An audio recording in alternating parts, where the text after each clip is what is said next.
Assalamualaikum warahmatullahi wabarakatuh. Alhamdulillahirrahmanirrahim. Rabbi nasta'inu ala umuri dunya waddin. Wassalatu wassalamu ala asyrafil anbiya'i wal mursalin sayyidina wa maulana Muhammad wa ala alihi washabihi wasallim amma ba'du. Yang terhormat Abi Hanif Tanmida selaku pengasuh Pondok Pesantren Sekolah Muhammad Hida, yang terhormat guru-guru, teman-teman, dan tak lupa keluarga saya di rumah, semoga sehat selalu dan berbahagia. Di sini saya Nisra Nurulita dari kelas 12 MA Pemahaman Hida akan mempresentasikan PT imajinasi saya dari pelajaran sejarah kelas 12 tentang masa kepemerintahan dari Susilo Bambang Yudhoyono. Kemarin kita membahas tentang masa kepemerintahan dari presiden keempat, yakni Megawati, ini presiden keenam, yakni Susilo Bambang Yudhoyono.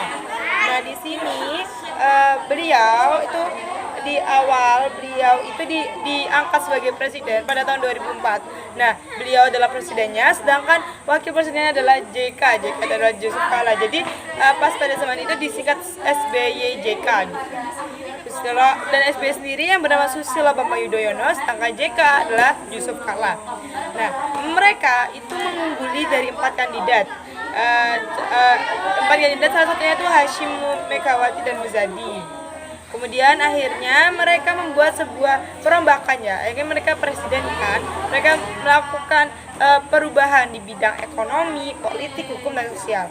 Di bidang ekonomi di sini pada zamannya beliau krisis ekonomi itu rentan dengan guncangan-guncangan gara-gara ekonomi global. Jadi pada saat itu lagi tinggi-tingginya ekonomi global. Kemudian akhirnya dan pada saat itu juga ada rendah tingkatnya daya beli. Kemudian tingginya pengangguran dan kemiskinan, dan juga pada saat itu nilai tukar dolar AS itu melemah.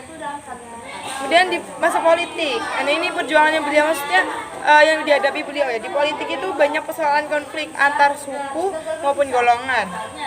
Kemudian ada pula gerakan separatis ini peninggalan gerakan separatis dari peninggalan pemerintah sebelumnya.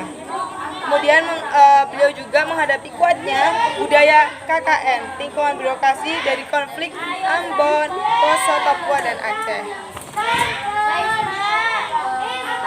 Lanjut, di bidang hukum. Di bidang hukum ini ada penyesuaian kasus konflik Ambon, Poso, Aceh. Mesti konflik ini tuh sangat-sangat besar. Jadi dia tuh masuk bidang politik, masuk bidang hukum, masuk bidang sosial juga, masuk bidang hukum dan politik.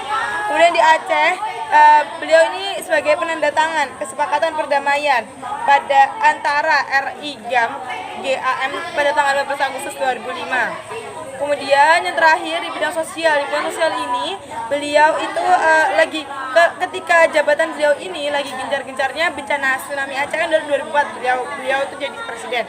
Nah, pada tahun itu juga Aceh mengalami tsunami yang besar di Naur Aceh Darussalam. Tidak hanya di Aceh pun, pada tanggal 26 Desember 2004 itu juga ada gempa tsunami di Sumatera yang menewaskan 300.000 orang tewas dan akhirnya membutuhkan banyak bantuan. Seperti itulah bidang sosial. Oke, sekian dari saya. Semoga maaf bagi kita semua, kalau ada kesalahan, kata perbuatan disengaja maupun tidak. Wassalamualaikum warahmatullahi wabarakatuh.